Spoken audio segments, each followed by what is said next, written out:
Up next, we have yet another very special guest. He is a gold medalist chartered accountant and a married ranking cost accountant. His hobbies include reading and educating investors on financial planning. He has co-authored a book on financial planning called A Direct Take. He has held leadership roles with Axis Capital, ICICI Prudential Asset Management, Franklin Templeton and ICICI Securities, and is currently the MD of Kotak Mahindra Asset Management. And speaking to us this evening about re-architecting India is none other than one and only Mr. Nilesh Shah. Let us give away a big round for Mr. Nilesh Shah. I would like to invite him on stage, please. Hi, very good evening to all of you. We could have a very short presentation, which is giving 5 or 10 stocks, which will multiply, which will double tomorrow. That's why I said, or a half an hour presentation.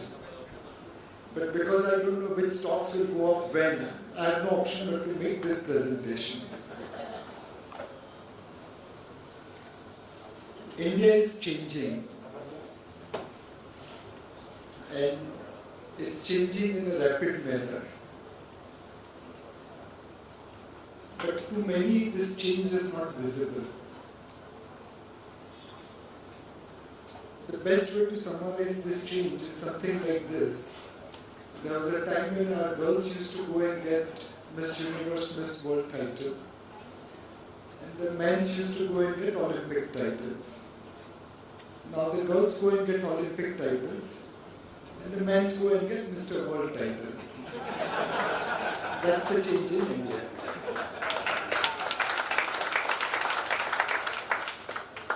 There are lots of things happening in our country. They are not as good as what ZTV is trying to show you, and they are not as bad as NDTV is trying to show you. The truth is somewhere between Z and NDTV. So I'll try to present you collectively few of the things which are happening in country today. How many of you believe in ghosts? I mean, 2 people. But don't worry, by the end of this slide, all of you will believe in ghosts.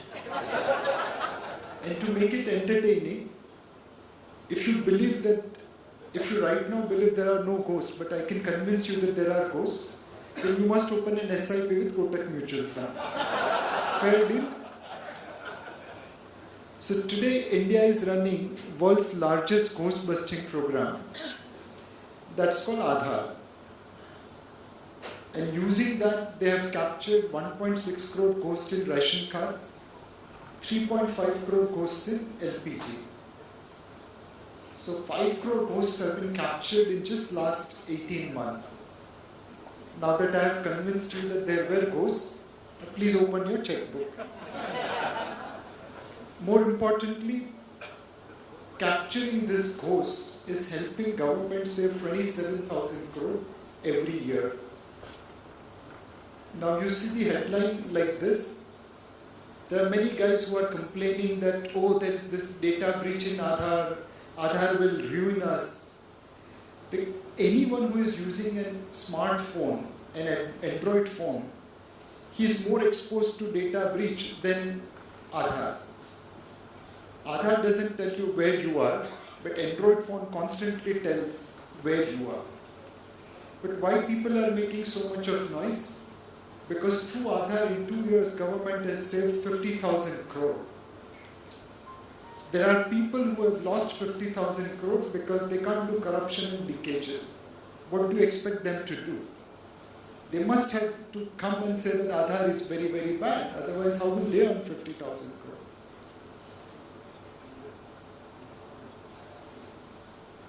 As I said, the truth is always between ZTV and NDTV. So on one side, there are newspapers which are saying government is saving 25,000 crore a year. There are other newspapers which are talking about potential to save as much as 70,000 crore. These are all the newspaper cutting which shows how Aadhaar is helping plug leakages, how Aadhaar is cutting the corruption.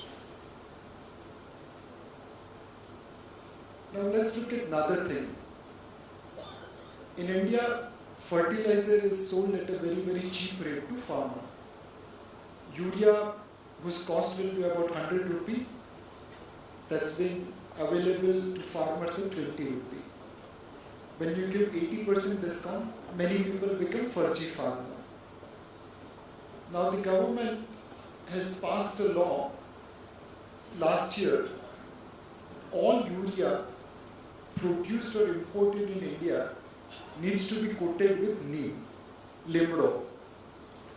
Neem is very, very bitter, and by coating urea with neem, it's impossible to use urea for milk adulteration or chemical processing.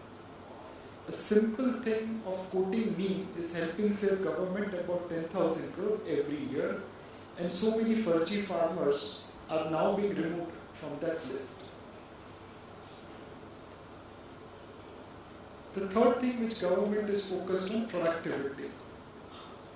If you visit Taj Mahal, before the entrance there is a small plank which suggests that how much money was spent on building Taj Mahal. At today's gold prices, roughly about 7,000 crore, you can build Taj Mahal. It's not that expensive. The Government of India has launched a scheme called Mahatma Gandhi National Rural Employment Guarantee Scheme. Every year it's been spending between 35 to 40,000 crore. Effectively, they could have built 5 Taj Mahal every year from Narega. Over a decade or so, we should have built 50 Taj Mahal. But more or less, we were using those laborers for filling holes and digging holes.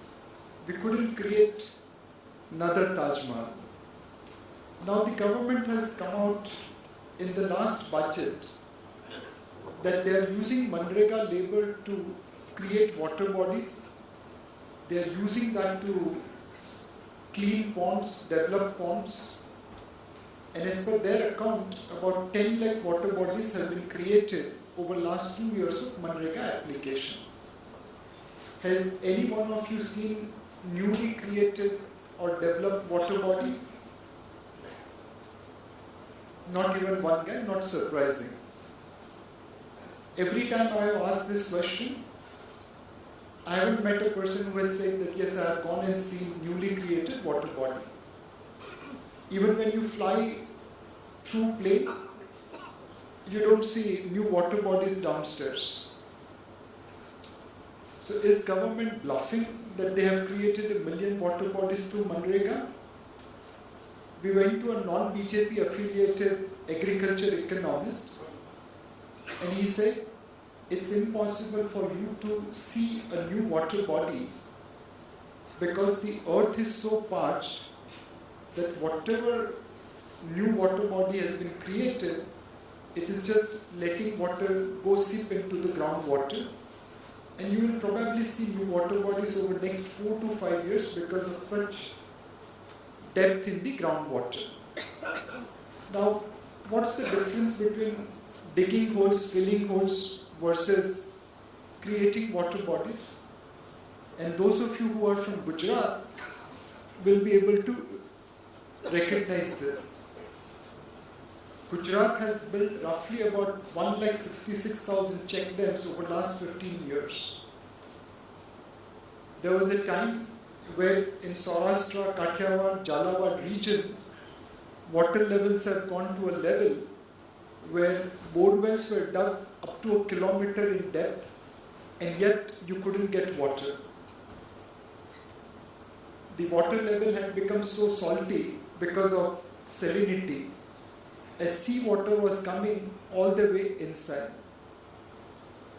People of Gujarat and government of Gujarat together ended up building 1,66,000 plus check dams, which today has ensured that groundwater is recharged, agriculture growth is about 10% for last 15 years, and more importantly, water is available for drinking as well as other purposes.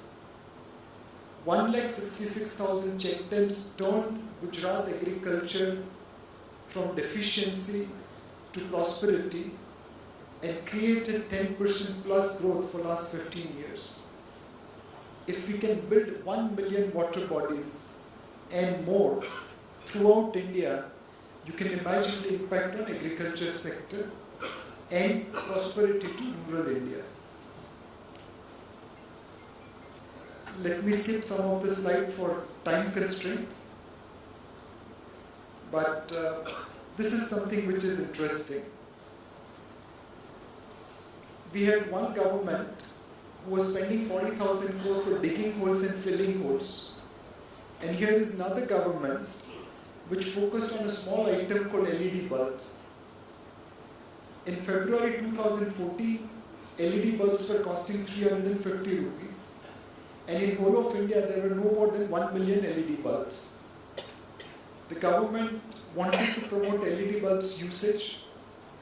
They gave order for 50 million LED bulbs when in whole of India, there were no more than 1 million LED bulbs. By buying LED bulbs in bulk, they brought down the prices, and today you can get LED bulbs at about 35 rupees. In August 16, when this presentation was made, it was available at 50 rupees. So LED bulbs prices are down 90%. In FY16, government distributed 11 crore LED bulbs from government, and about 2 crore LED bulbs would have come from private sector. What does that do? It saves consumers, you and me, about 5,500 crores every year. The target is to deliver 77 crore LED bulbs by 2019. That will translate into annual saving of 20,000 megawatt of power or 35 to 40,000 crore of money at today's power purchase price. Now you can see how India has changed. One government spending 35 to 40,000 crore for digging holes and filling holes. Another government trying to optimize electricity usage by giving LED bulbs at concessional rate and helping consumers save 35 to 40,000 crore. There is no debate which model will be sustainable going forward. On coal production, we are the third largest holder of coal in the world. But there was a time when our policies were such we wanted to keep coal below the ground rather than above the ground. In 11, 12, 13, 14, India spent $17 billion on an average for import of coal. And that's where you could see Adani going to Australia, Tata going to Indonesia, someone going to South Africa. They should have ideally gone to Jharkhand, Chhattisgarh, Bihar, Bengal, Orissa and dug coal from there. But our policies were such we wanted jobs to be created in Australia and Singapore, Australia and Indonesia and South Africa rather than Jharkhand. In FY15, when the new government came, coal production jumped by 35 million ton, more than what was produced in 4 years before that. In FY16, coal production is up 42 million tons, more than what was produced in 11, 12, 13, 14 put together. Our coal import bill from 17 has become 13, from 13 it has become 9, and by 2019 it will become 0. From plus $17 billion to 0, that's saving of almost $34 billion. There was a time when you would have read in newspaper, our power plants don't have sufficient coal to produce power. Today our power plants' problem is that they don't have sufficient space to keep coal which is being sent to them. That's the change which has occurred in India, and that's why markets are moving up.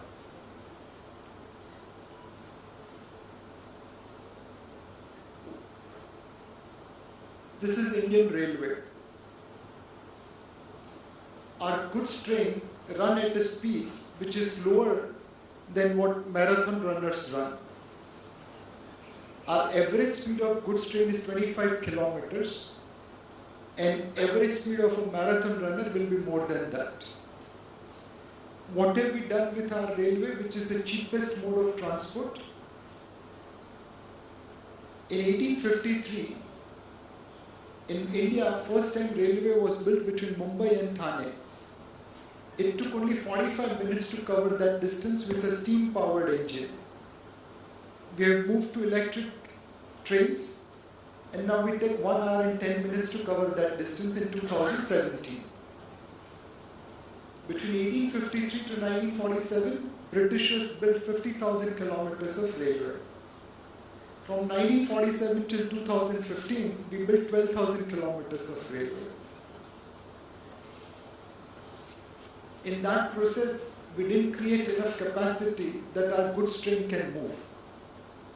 And that's why they run at a speed lower than marathon runner. I sit on the board of a textile company in Ahmedabad. We can ship fabrics easier and faster to Bangladesh via sea route than via road route to Ludhiana up in the north. That's where a country like Bangladesh exports more ready-made garments than whole of India put together. Now what's happening in railway? One, government is giving money so that railway can build tracks. In 10 years between 2004 to 2014, 1,500 kilometers of railway tracks were laid.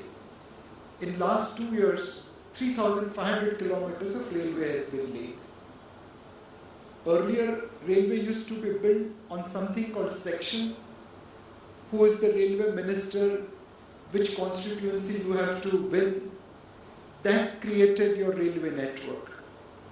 We have moved from section to corridor, where the government is focused on building railway where maximum throughput can come.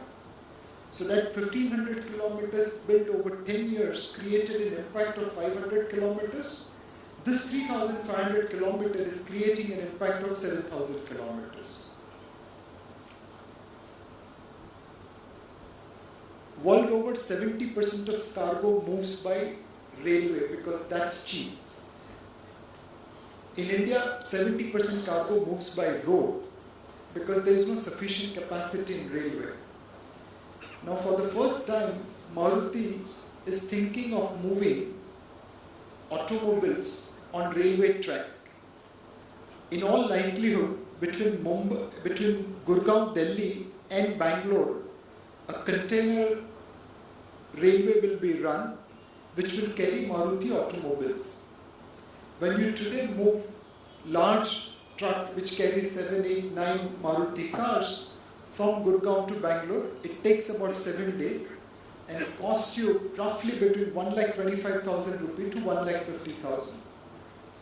When you move this car on railway, it will take roughly about 3 days and the cost could come to somewhere between 40,000 to 50,000 rupee.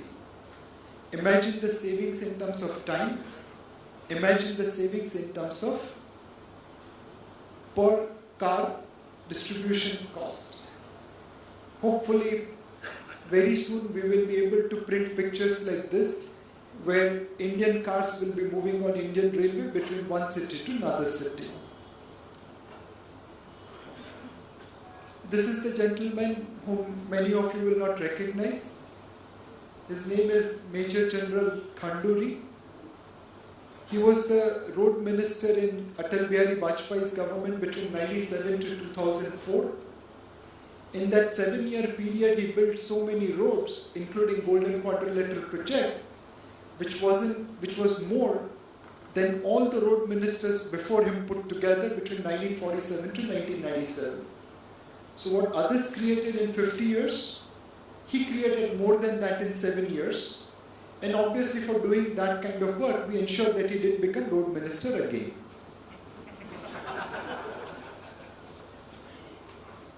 Now in India, a project of Golden Quadrilateral scale and size is coming up. It's called Dedicated Freight Corridor. It will connect Delhi to JNPT Mumbai. It will connect Ludhiana to Dankuni in Kolkata. This will be roughly about 3,360 kilometer double line high-speed dedicated railway network, and it's going to change India's transportation like Golden Quadrilateral, it will change movement of between Delhi, Mumbai, Kolkata and Chennai. Today, if you have to go from Virar to Ahmedabad, it takes lesser time than coming from Virar to Churchgate. That's the value of Golden Quadrilateral. The average speed of a goods train I mentioned is 25 kilometers.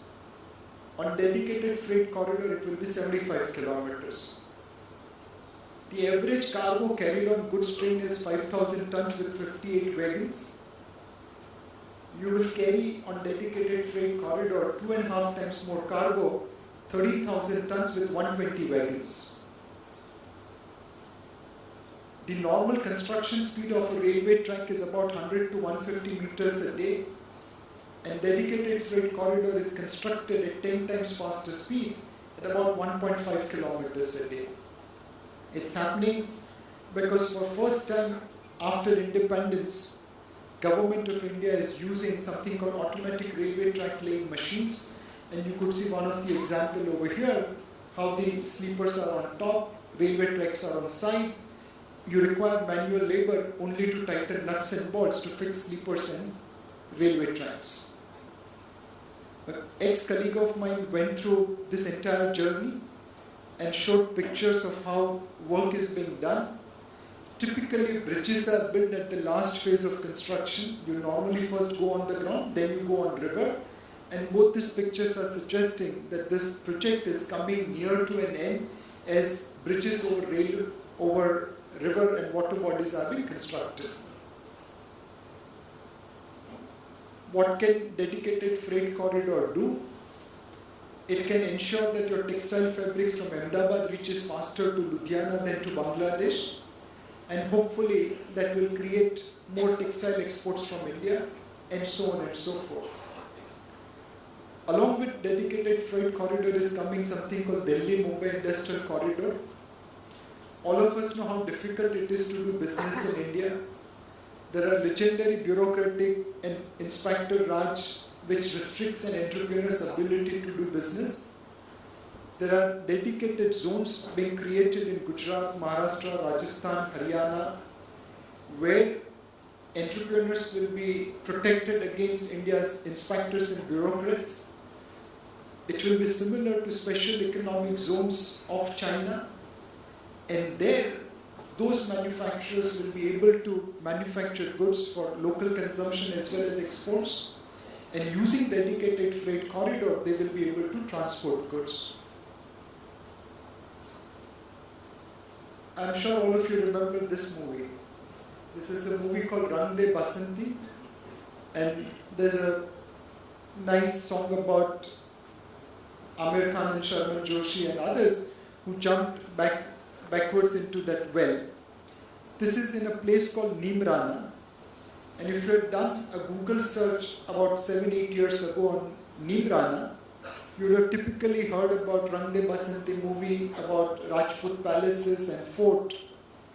Today when you go to Neemrana, you see Japanese auto component companies setting up factories like this, which are essentially supplying auto components to Maruti's Manesar plant. And today, when you do the Google search on Neemrana, you first get from authentic Japanese food to Neemrana Fort Palace. There are so many Japanese staying in Neemrana today that in a roadside dhaba, a Rajasthani boy who can't probably speak English speaks Sud Japanese and delivers best sushi in India. Now, Delhi-Mumbai Industrial Corridor is an attempt to create so many Neemranas on the entire corridor, and if you can create multiple Neemranas, you can imagine what will happen to the India's growth and India's manufacturing. Now let me convert this into the market straight. Okay. Let me highlight this portion. These are some of the headlines which you would have read in newspaper. Manohar Panikar's defense reject saved 49,300 crore. Parikar finds 3 billion line forgotten in US account which we had given for import of defense equipments which America never supplied. I don't know whether they are truth or false. I can just share one incident which I personally experienced. We went to Kanpur to meet a Muslim gentleman. He is one of the largest leather manufacturers from Kanpur. He has factories in Germany, China, Israel. He supplies leather shoes to Israeli commandos at 2,500 rupees per pair. The same shoes gets rotated via Dubai to Indian Army at 25,000 rupees per pair. He received a call from Indian Army procurement after the new government came, saying that can you supply leather shoes to us? And he refused, saying that it's difficult dealing with you. Next day he receives a call from Manohar Panikar, a supposedly RSS Hindu hardliner, requesting this Muslim gentleman that look, we need your shoes and I understand you have problems dealing with us. But here is my number, here is my email ID. Here is my assistant's number, here is his email ID. And if I give you order, and if I ensure that your payments will be made on time, will you be kind enough to supply shoes to Indian Army because they need your shoes? Can you imagine what that Muslim gentleman would have done? He supplied the first order at 250 rupees per pair. So, this is how things are changing. Whenever we meet FII, and Ashish bhai, I'm sure you also will be getting this question every time FII comes to you, their assessment of India is dependent upon who their chauffeur is. Because all these FII invariably ask the chauffeur what's happening in the country. So if the chauffeur of Mumbai is happy, FIIs believe India is good. If the chauffeur is not happy, they believe India is not good. Now, many a times the chauffeurs were giving a reply to the FIIs that we don't know what our PM is doing. वो हवा में ज़्यादा उड़ते हैं, ज़मीन पे कम होते हैं. So to answer those doubting Thomases, we did one analysis. This was one of the trip of Narendra Modi. After working throughout the day in office, he took a evening flight to go to Afghanistan. After finishing meetings in Afghanistan, he took a night flight to go to Saudi Arabia. Worked over the next day, took an evening flight to go to Switzerland. Worked over there, took a evening flight to go to US. Worked over there, flew to Mexico. Took a night flight to come to India. And from airport went to office. In 6 days of travel, he covered 5 countries, did 45 meetings, and flew 44 hours in the night time to ensure that he had maximum productive time available. In our opinion, Mr. Modi is our rocket Singh who is marketing India to the world. And because of that, we are seeing this kind of statements where the fastest partnership I have ever struck was with the Indian government by the LinkedIn CEO. Now,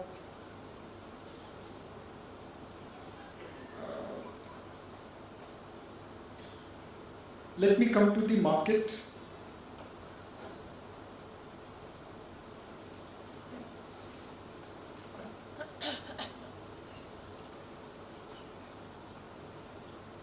In any market, for things to run, you require flows, sentiments, and fundamentals. Today, the domestic mutual funds will pump in anywhere between 75,000 crore to 1 lakh crore in equity market. For first 25 years of my career in stock market, every day I used to pray to God कि भगवान आज FII को equity market में buying कराना so that prices will go up. Last 18 months of my career I have been praying to the God, भगवान आज FII से थोड़ा माल बिकवाना so that I can buy shares cheaply. That's the change. LIC will pump in between 50 to 70,000 crore in equity market. Of course, they will give money to PSU banks, they'll take PSU divestment, but they pump in 50 to 70,000 crore in equity market. The private insurance companies, they'll pump in 15 to 20,000 crore. Banks, NPS, They will pump in around 5,000 to 10,000 crore. The retail and HNIs, if DMart is an indication, they'll also pump in money into equity market.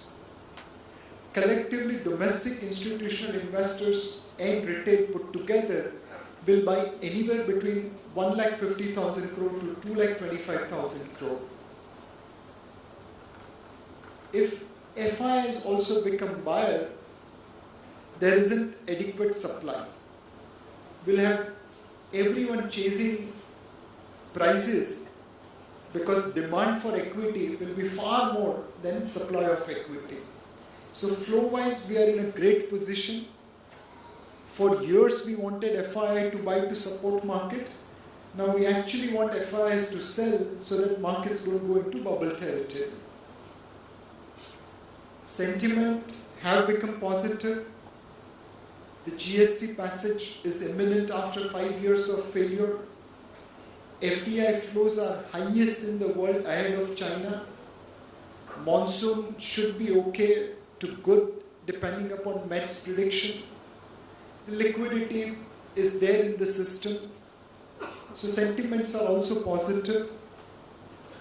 And fundamentals is something which we can debate. Some people believe earnings growth is not coming. Some people believe earnings growth is about to come. But today, I believe we have an ideal blend of flows, sentiment and fundamentals which should create nirvana for investors in Indian equity market. A lot of you would have read and heard that for last 3 years Indian equity market hasn't seen any earnings growth. The Sensex earnings have remained at 1338, 1354 and 1330, virtually a straight line for last 3 years. But if you go deeper, you will see that in FY15, BSE 200 earnings growth was just minus 4.2%. Quite pathetic, quite bad. But there were 105 companies which delivered 21.8% earnings growth. And there were 72 companies which declared minus 34% earnings growth. And hence 200 companies put together created minus 4% earnings growth. As an investor, you had no compulsion to invest into those 72 companies which were loss-making. You could have happily invested into 105 companies and grew your money. In FY16, overall earnings growth was 0.4%, but there were 101 companies which delivered 32% earnings growth. If you had followed Amisha Ben and Dilip Bhai's research, you would have got that 101 companies, and there was no need for you to invest in other 73 companies which declared losses. In FY17, the same thing is getting repeated. So don't worry about what's happening in broad market. Focus on your stocks where earnings are coming, and in that, you can still make enough money. In last 3 years, most mid-cap funds have delivered 100% plus return. Our mid-cap funds have delivered 130% return. The whole world is telling me that Nilesh bhai, equity market mein growth nahi hai. And in 3 years, I have seen my funds delivering 130% return. If you think 130% is no growth, God, I can just pray for you. I can't do anything else. So if you are going deeper into the markets, if you can pick up right stocks, no matter what happens to earnings, you can still make money. And please focus on those 100 companies which are delivering profit, rather than focusing on broad market where things are probably not moving. What's the risk in the market? There is only one risk, the risk of self-goal. Not many people will know this gentleman. His name is Dr. Subhas Mukhopadhyay. He was a potential Nobel laureate like Gurudev Rabindranath Tagore, like Mother Teresa, but we lost out. This gentleman did double doctorate in reproductive biology from University of Kolkata and University of Edinburgh. And unlike in those days of 1970s, he decided to come back to India to work. Most of his peers stayed back in Western world. While working in University of Kolkata, he created India's first test tube baby called Durga, who is today living in northern India as Kanupriya Agarwal. And this happened in 1978. This happened using minimum instruments like laboratory vials, home refrigerator, and so on and so forth. Most importantly, Durga came exactly 67 days afterwards, world's first test tube baby called Louisa Brown, which was created by Dr. Robert Edwards in UK in University of Edinburgh. For this achievement, Dr. Robert Edwards got Nobel Prize for Medicine. The technique adopted by Dr. Robert Edwards is no longer followed by anyone because it had lots of trial and error. The technique adopted by Dr. Subhas Mukhopadhyay is something which is now universal for IVF, and it's followed in most parts of the world. Despite creating a technique which everyone else is following, despite using minimum of instruments, Dr. Subhas Mukhopadhyay couldn't get Nobel Prize. He couldn't get Nobel Prize because when he published his research, everyone laughed at him. He was considered senile, who was claiming that in home refrigerator he can make babies. And he was harassed so much that after 3 years he actually committed suicide. There's a beautiful movie called Ek Doctor Ki Maut, which is based on Dr. Subhas Mukhopadhyay's life. This is the only risk Indians have. We are capable of scoring a self-goal. Everything is in our favor. As long as we don't score a self-goal, I am 100% confident that equity markets with some volatility will deliver fantastic return to you and your investors. Thank you.